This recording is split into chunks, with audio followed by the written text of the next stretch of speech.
qu'une boisson. C'est la manière qu'il trouve pour exprimer qui il est vraiment. Lorsqu'on comprend ce facteur, on saisit toute la complexité qui se cache derrière une campagne publicitaire pour ce type de boisson alcoolisée. Et c'est aujourd'hui le facteur dont on va s'inspirer pour vous présenter la meilleure stratégie pour la bière Bud Light Lime Mojito.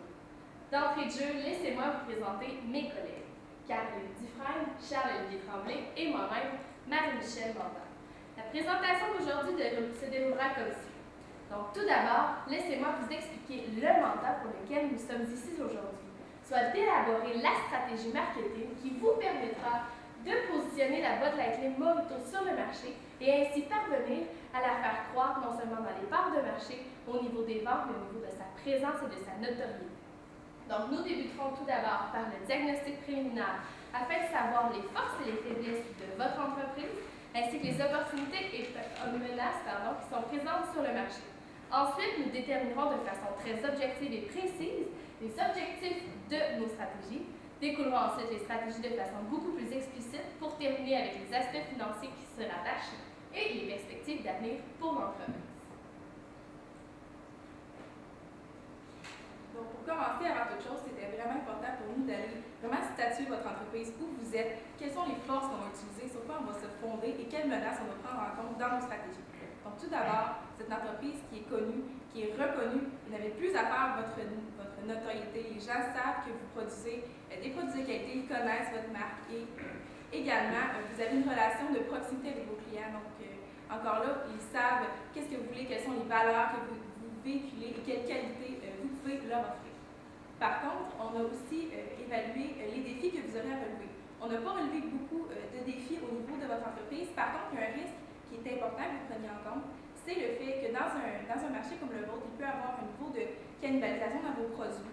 Donc, ce qu'on ne veut pas, c'est d'aller changer notre consommateur de place. On veut vraiment nous faire comprendre que votre produit est un produit complémentaire qui peut être consommé, mais qui peut quand même continuer à consommer les produits que vous consommez déjà de votre entreprise.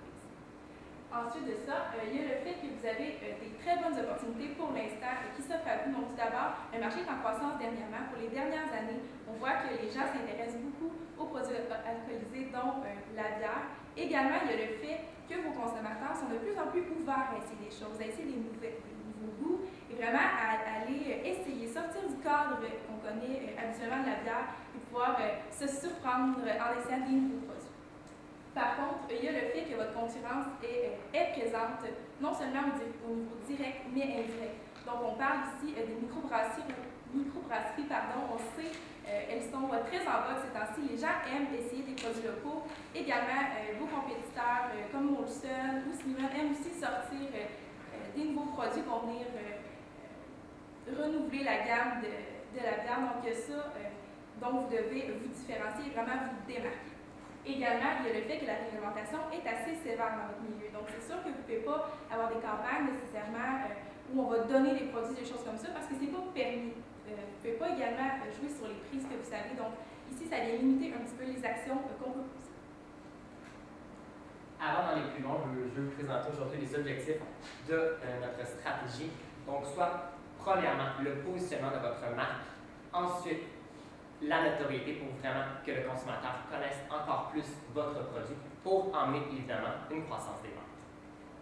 Donc, pour ce qui est du public cible, chez Bud Light, notre public cible, c'est très simple. C'est un homme qui a 21 ans, qui a un diplôme d'études secondaires et collégiales, qui a fait un diplôme d'études collégiales, désolé. Ensuite, il a un premier emploi à temps plein et il est célibataire. Pour ce qui est de la Bud Light Lime Mojito, nous vous conseillons vraiment d'aller cibler l'homme et la femme entre 18 et 30 ans. On veut vraiment aller chercher cette cible-là qui est branchée, qui est jeune et qui cherche des différentes expériences dans leur vie. Parce que comme Caroline l'a dit, oui, vous offrez plusieurs produits, vous avez une opportunité au niveau de l'évolution du comportement du consommateur envers le produit qu'il désire voir. Alors, cette même clientèle va vraiment aller chercher cette opportunité-là. Sinon, c'est vraiment le reste de la même clientèle cible que vos autres produits Bud Light. Vous avez lancé votre produit pour la première fois l'an dernier et a eu un succès fulgurant battant même les produits au thé glacé ou à la lime de vos compétiteurs. Cependant, la perception de ce produit peut être mal vue sur certains points concernant l'homme et la femme. l'homme ne sera pas nécessairement attiré à utiliser les produits de Bud Light Lime Mojito, étant donné qu'il prépare une bière au goût franc, une bière à un goût bien particulier que l'on retrouve dans un produit de base. En ajoutant un cocktail à l'intérieur, donc qui est beaucoup plus féminin, qui a une image un peu moins masculine, un goût sucré, on vient des fois causer une certaine réticence auprès de ce consommateur masculin-là. Ce qui est important, c'est de lui démontrer que ce produit répond à ses goûts, répond à l'homme viril qui est représenté souvent dans les produits de bière conventionnels. Donc, c'est leur montrer que oui, le produit Bud Light Mojito a une saveur différente, une saveur sucrée, mais que ça s'adresse à l'homme dans des occasions qui sont différentes, dans des parties l'été, pour vraiment s'assurer de lui montrer qu'on s'adresse à lui également. Pour ce qui est de la femme aime les cocktails, aime les choses qui sont sucrées, qui se boivent entre copines. Et certaines femmes sont réticentes à goûter les produits de bière parce qu'elles n'aiment pas, par exemple, le goût. Donc, de mixer une bière avec un cocktail, on peut aller perdre certaines consommatrices qui vont voir comme un produit dont elles n'aimera pas, un produit vraiment beaucoup plus masculin, un goût de bière, qu'elles parfois délaissent au profit des boissons sucrées. Ce qu'on veut leur montrer, c'est que c'est vraiment, encore une fois, un produit qui est adapté, donc qui est oui sucré, qui est léger, donc qui s'adresse à ces deux consommateurs-là. Et c'est important pour le faire de vraiment démontrer les caractéristiques du produit, de montrer par des essais que le consommateur s'adresse non seulement à l'homme qui aime la bière pure, mais qui va pouvoir utiliser ce produit dans les occasions beaucoup plus festives, beaucoup plus estivales, et la femme qui aime les boissons sucrées, donc elle va pouvoir utiliser cette boisson-là encore une fois durant l'été. Avant d'aller plus loin, aujourd'hui, on veut vraiment vous présenter une stratégie sous un même axe. Soit la menthe et la lime n'auront jamais été aussi rafraîchissantes. Parce que oui, vous êtes une bière d'été, donc le rafraîchissement en buvant cette bière-là est extrêmement important. Donc aujourd'hui, on va vraiment toucher la fraîcheur du produit et le renouveau. Parce que vous étiez présent l'année passée, vous êtes parti durant la saison hivernale, évidemment, vous êtes plus une bière d'été, alors vous revenez en grand cette année et c'est vraiment la stratégie qu'on va vous mettre en place aujourd'hui. Donc, on va débuter avec de la télévision, ensuite de l'événementiel, ensuite de l'activation média, pour terminer avec les communications sur les deux plans. Donc, pour la stratégie de télévision, je vais vraiment vous expliquer le concept qu'on va ensuite décrire dans les différents médias que je vous ai parlé il y a quelques secondes. Donc, le concept, c'est vraiment, on a un homme et une femme, on va faire une déclinaison masculine et féminine qui est présent à un party piscine. Donc, le party piscine est branché, c'est vraiment dans une ville pour vraiment comprendre que le consommateur est avec ses amis, un 5 à 7, il y a de la musique. Le consommateur boit une gorgée de votre bière Bud Light Lime Mojito. Et là, on voit vraiment un rafraîchissement. Donc, comment je veux emmener ce rafraîchissement-là? C'est bien simple. Quand vous pensez rafraîchissement, vous pensez à quoi? Vous pensez, oui, avoir une bonne bière froide l'été, mais à une douche. Alors, pourquoi pas ramener l'effet de douche, vraiment pour permettre aux consommateurs de vraiment comprendre que ce produit est rafraîchissant. Donc, en intégrant ça dans la publicité télé. Donc, lorsque le consommateur boit sa bière, il prend une gorgée et là, il a des pensées qu'il est aussi rafraîchi que lorsqu'il prenait une douche et on voit des lignes et des montres vraiment pour vraiment comprendre le lien avec votre bière. De plus, cette image-là veut vraiment emmener, comme je le disais, un rafraîchissement, un renouveau et que le tout est branché. Lorsque le consommateur va avoir terminé de prendre sa gorgée, on le voit vraiment remettre sa bière sur le bord et vraiment qu'il est entouré de ses amis. Et la publicité se termine comme ça avec votre slogan qu'on vous a présenté aujourd'hui. Donc, c'est vraiment pour aller toucher la masse. Alors là, le placement va se faire évidemment dans les médias de masse. Dans des soirées, on veut commencer ça en début mai pour vous permettre d'être présent dès le début de la saison printemps-été parce que c'est là que votre produit est le plus consommé. Maintenant qu'on a présenté la publicité, qu'on a mis de l'avant notre slogan qui est là, ce qu'on veut, c'est vraiment faire vivre à nos clients grâce aux événements.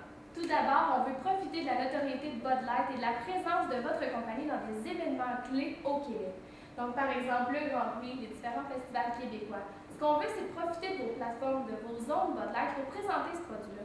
Que le consommateur puisse vraiment l'essayer et puisse comprendre et saisir tout le rafraîchissement et toute la qualité de ce nouveau produit qui est la Bud Light Lime Mojito. Ce qu'on veut, c'est des dégustations, que les gens puissent avoir la chance de goûter avant de procéder à un achat, qu'ils puissent voir et vivre l'expérience Bud Light Lime Mojito.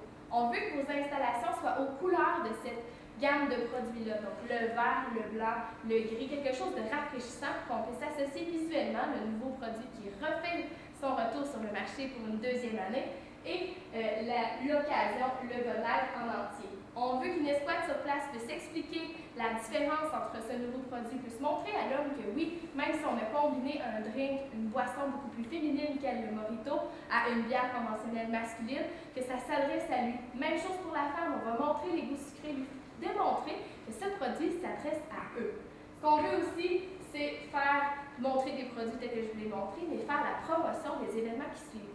Mon collègue vous l'a parlé, votre publicité de télévision met en avant-scène un party piscine. Alors pourquoi pas prendre le party piscine, le sortir de la télé pour le faire vivre à vos consommateurs en réalité.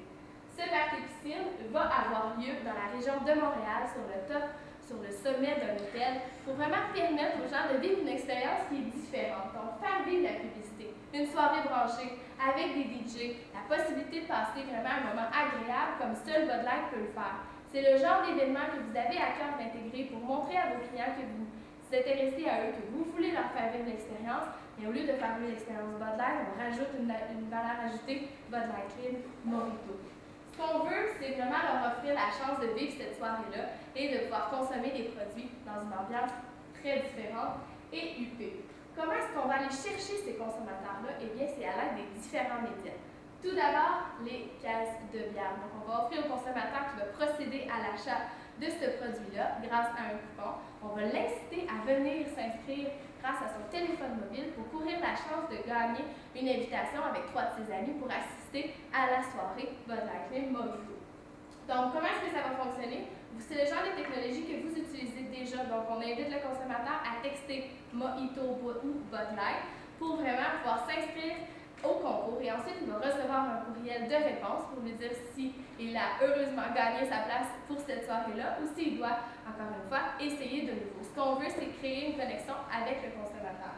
On va également faire cette promotion-là durant nos événements. Donc, nos escouades vont aller au-devant des consommateurs. Vous avez aimé la nouvelle Bud Light Mojito. Bud Light, vu que vous viviez l'expérience Mojito en entier, pourquoi ne pas tenter ta chance pour gagner une place avec tes amis à notre soirée présente ici à Montréal?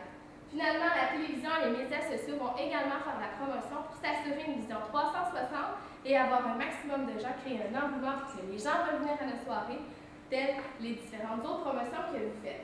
Ce qui est important, c'est que la promotion se fasse oui lors des événements, mais le fait qu'on utilise les téléphones cellulaires va vous permettre de continuer d'être en contact avec ces gens-là. Si les personnes ont participé au concours et n'ont malheureusement pas gagné leur place, il vous est possible de leur envoyer les différents autres événements que vous présentez pour vraiment les inciter à venir vous revoir et de retenter sa chance. Finalement, étant donné que les gens n'auront pas tous la chance de vivre cette incroyable soirée, ce qu'on veut, c'est emmener le party piscine dans des endroits beaucoup plus conventionnels, tels la plage. Ce qu'on veut, c'est une escouade et vraiment matérialiser la douche fraîcheur de Bud Light Clean Mojito en réalité. Donc, les gens vont avoir la chance, avec des douches, de venir se rafraîchir dans des plages qu'ils fréquentent habituellement et venir consommer des produits Bud Light Clean Mojito. Encore une fois, l'équipe de promotion va faire la distribution de produits promotionnels, va vraiment créer un événement avec la musique pour rendre le produit et faire la promotion, augmenter la notoriété et surtout toucher vos consommateurs et faire la promotion de vos produits. Donc, on vous l'a mentionné, on utilise les médias sociaux dans la stratégie.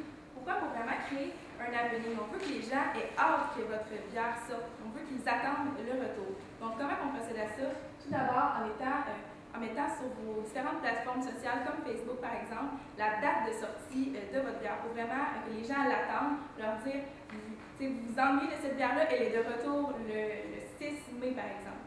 Vraiment que les gens le sachent et qu'ils l'attendent, ou pour que les gens qui n'ont pas encore essayé puissent savoir quand ils vont pouvoir avoir la chance de l'essayer.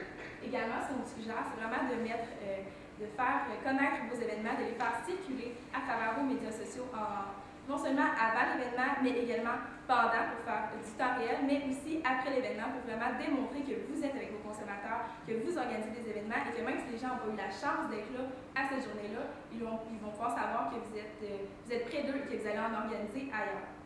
Également, on vous suggère d'utiliser la notoriété que vous avez déjà, on vous l'a mentionné, vous êtes une entreprise que les gens connaissent et aiment. Donc, ce qu'on vous suggère, c'est de vous baser sur vos autres bières qui existent déjà, comme la Bud Light, qui a déjà une reconnaissance, une notoriété, et d'utiliser ces événements où vous avez l'habitude d'organiser des activités ou par exemple des kiosques et vraiment d'aller faire la promotion de votre Bud Light Clean Mojito dans ces événements-là aussi.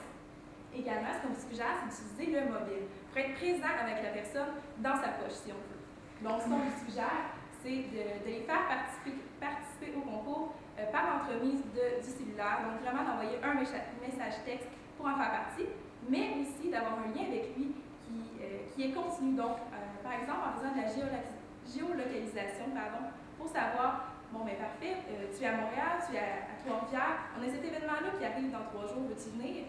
Ou encore la journée même, pour vraiment rappeler à la personne qu'il y a quelque chose qui s'en vient, qu'elle peut participer et que vous êtes là, que vous savez, que vous voulez vraiment la voir. Donc, ça crée vraiment un lien de proximité. Également, ce qu'on vous suggère, c'est de continuer encore avec une même lignée, comme justement d'utiliser les événements et de garder votre slogan T'embarques, qu'on trouve qui est très jeune, très approprié, encore là, qui est dynamique et qui fonctionne avec le marché cible que vous visez. Donc, événement demain, T'embarques, point d'interrogation, par exemple. Et finalement, c'est ça, de conserver une bonne relation avec votre client, non seulement de façon ponctuelle avec les événements, mais dans sa vie quotidienne. Aussi, on vous propose une stratégie de communication sur les lieux de vente, principalement parce que c'est là que le consommateur va faire son achat. Vous l'avez dit, il y a 80% de vos ventes qui se font pour la maison. Alors, on veut ramener le même thème. La menthe et la ligne n'ont jamais été aussi rafraîchissantes avec le thème de la douche et de la ligne et de la menthe. Principalement avec, on fait un carton très simple, carré, et on voit la douche avec la ligne et la menthe qui tombent, tout simplement dans votre montage habituel de caisse de bière que vous avez sur le plancher. Donc, ça ne causera aucun problème aux différents détaillants. Donc, vous, ça vous permet que le consommateur fasse un lien entre « Ah oui, c'est vrai, je l'ai vu à la télévision, maintenant je suis sur un espace de vente, je sais où elle se trouve parce que j'ai un point visuel beaucoup plus facile pour moi. » Donc, c'est vraiment, je trouve, vous permet de faire un rappel de cette même campagne. Pour ce qui est de l'échéancier, on vous a proposé un plan pour cet été, donc en mars et avril, commencer la production de cette publicité télé-là, commencer avec Facebook, donc les dates de rentrée en magasin, et ensuite la planification des différents événements que ma collègue vous a précédemment parlé. Maintenant, en mai et août, c'est vraiment la période forte pour vous pour faire des ventes. Donc, c'est vraiment toutes les stratégies qu'on vous a proposées aujourd'hui, soit la télévision, les événements, continuer Facebook et les différents médias sociaux.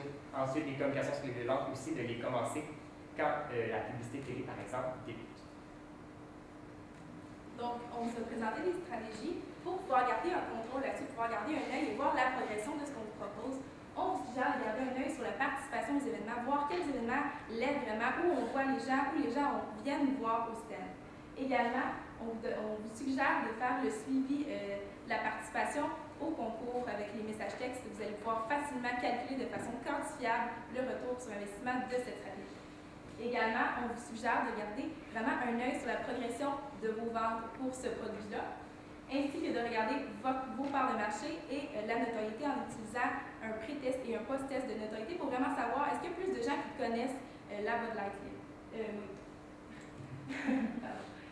Pour ce qui est ensuite du budget, vous nous avez attribué un budget au début de la présentation qui était de 3,5 millions. Donc, on l'utilise dans son entité pour vraiment avoir une puissance maximale, vraiment avoir un impact présent. Donc, tout d'abord, on a 1 400 000 en télévision, 1 100 000 en événements. On consacre 100 000 pour l'activation média, donc vraiment, comme on parlait, vraiment partager, faire connaître aux gens les événements et votre présence. Également, une publicité sur les lieux de vente pour 320 000 pour le Québec.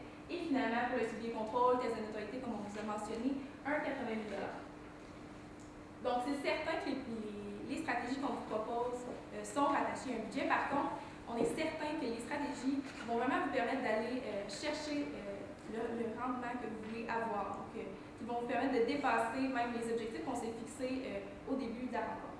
Donc, tout d'abord, parce que ça va vous permettre d'avoir une meilleure connaissance de votre produit en le faisant goûter à vos consommateurs, en les faisant participer à des événements pour qu'ils connaissent vraiment votre bière et aient envie de l'essayer par la suite chez eux. Également, cela va vous permettre d'augmenter vos ventes et de continuer à avoir une relation avec votre client, comme vous faites déjà, mais de continuer encore à avoir ce lien de proximité, notamment avec les médias sociaux et le contact par message texte. Et finalement, d'avoir une fidélisation de vos clients qui savent que vos produits sont bons et qu'ils continuent de les prendre. Donc aujourd'hui, on positionne votre produit sur le marché pour toucher non seulement l'homme et la femme dans ses activités estivales. On travaille la notoriété, on s'assure que Bud Light Mojito soit connu des gens, que les gens veulent essayer votre produit. Et finalement, on crée un réel engouement pour votre produit pour assurer sa croissance non seulement cet été, mais également les étés suivants. Sur ce, nous sommes maintenant ouverts à vos questions.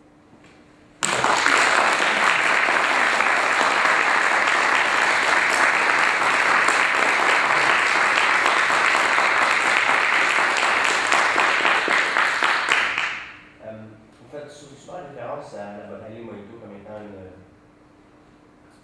à la famille Bud Light, en fait, d'utiliser la famille Bud sous le marché, considérant que 80% c'est en consommation de domicile, donc les dépanneurs, les épiceries. Où devrions-nous positionner notre produit? Est-ce qu'on devrait utiliser les autres brands, donc Bud Light, Budweiser, mettre ça ensemble dans les étalages ou les mettre avec des autres concurrents comme la Corona par exemple, sur le plancher? Ce qu'on voit, c'est que vous devriez vraiment vous assurer de regrouper la famille Bud Light. C'est dans vos buts de vraiment s'assurer que le consommateur se consomme la ligne entière de programme.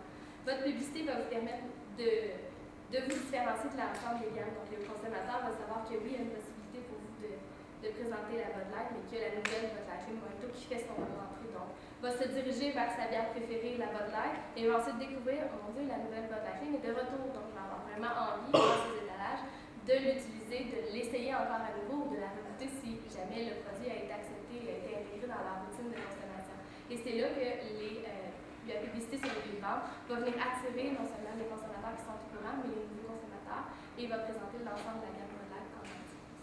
Est-ce que de cette façon, je perds du volume dans ma Bud Light, par exemple, au détriment de Bud Light Mojito, vu qu'il allait chercher déjà un produit qui m'appartenait?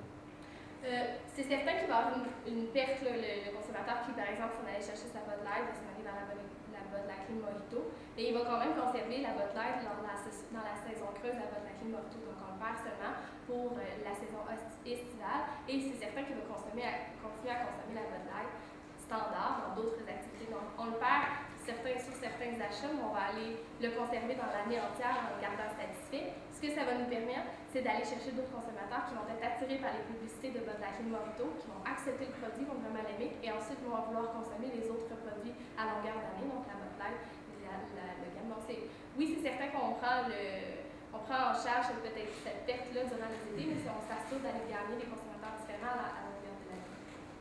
Donc, si on parle en fait de consommateurs nouveaux, on pense évidemment aux hors catégories de la bière, les coolers, les trucs comme ça, le salon. En gardant la Bud Light Mojito proche de la Bud Light, est-ce qu'on évite en fait que ce consommateur qui n'a pas l'habitude de passer dans la rue d'Arion soit aucunement au courant en fait de ce produit? Pardon. C'est certain que présentement, les consommateurs de couleurs ont la possibilité d'utiliser ces produits étant donné qu'ils vont les aimer, le goût savoureux, le goût sucré. Vos publicités vont vous permettre d'aller chercher ces consommateurs-là. On va utiliser de faire une publicité télé parce qu'on va aller les chercher chez soi, dans leur salon. On va leur présenter ces nouveaux produits-là. On va montrer que Bud Light a le désir d'aller chercher ces consommateurs-là et d'aller satisfaire leur désir avec une boisson qui est beaucoup plus sucrée, qui va les répondre à leur goût. Donc oui, dans le dépanneur, la personne qui n'a pas l'habitude de se diriger vers l'allée des bières va se diriger vers l'allée des spiritueux. Encore une fois, la publicité sur le lieu de vente va aller susciter leur curiosité, mais c'est vraiment grâce aux publicités télévisées, ainsi que aux publicités dans les événements, qu'on va faire goûter le produit, qu'on va aller chercher ces consommateurs-là, et aller susciter leur intérêt, et montrer que oui, c'est une bière avec un goût qui va leur plaire, étant donné le côté plus sucré, beaucoup plus moyen. Vous avez parlé des festivals de s'associer avec plusieurs festivals, il y a beaucoup de budget qui est association, mais est-ce qu'on devrait s'associer à tous les types de festivals ou est-ce qu'on devrait cibler certains types de festivals en particulier? Je vous conseille vraiment de cibler différents festivals parce que ça ne sert à rien d'être vraiment présent sur tous les événements parce que ça ne rejoint pas nécessairement votre clientèle cible. Donc, peu importe, on prend vraiment des festivals qui vont avec la clientèle cible qu'on vous a présenté aujourd'hui. Et déjà, d'entrée de jeu, les festivals où Bud Light est déjà là, c'est déjà un bon point de départ pour vous, mais il faut toujours penser à la clientèle cible qui était l'homme et la femme entre 18 et 30 ans qui est branché et qui désire avoir un renouveau et avoir un goût plus sucré. Donc, qui vient rejoindre, oui, le nouveau consommateur, qui vient aussi rejoindre les couleurs, si je peux dire, mais aussi le gars amateur de bière qui ne connaît pas nécessairement votre produit, mais qui est aussi très bon pour lui. Vous parlez de la clientèle cible, vous l'avez décrit en profondeur. En quoi est-ce que les points de votre stratégie vont les chercher spécifiquement? Les jeunes de 21 à 30 ans vont être ciblés dans nos activités. Donc, on va les cibler dans la télévision de masse, on va les rejoindre dans nos événements. Donc, le party de piscine, on va les cibler lors des grands événements, les festivals, vous êtes présents, le Grand Prix, le Festival du Québec, par exemple, si vous êtes présent. Et on va vraiment s'assurer aussi d'être présent sur les lieux de vente, ce qui procède à l'achat de ces boissons alcoolisées. Les jeunes qui sont branchés et tout, c'est pour ça qu'on utilise le mobile. Présentement, cette tranche d'âge-là a l'habitude d'utiliser son téléphone cellulaire pour faire soit la recherche, d'être vraiment sollicité à ce moment-là. Donc, ils vont trouver ça intéressant de, par exemple, s'inscrire à un concours par texto, de recevoir des nouvelles, d'être vraiment intéressé à savoir qu'est-ce qui se passe avec Bud Light, les mojitos, qu'est-ce que je peux faire comme activité. C'est plaisant. Je vous allez t'interrompre, la période de questions est maintenant terminée.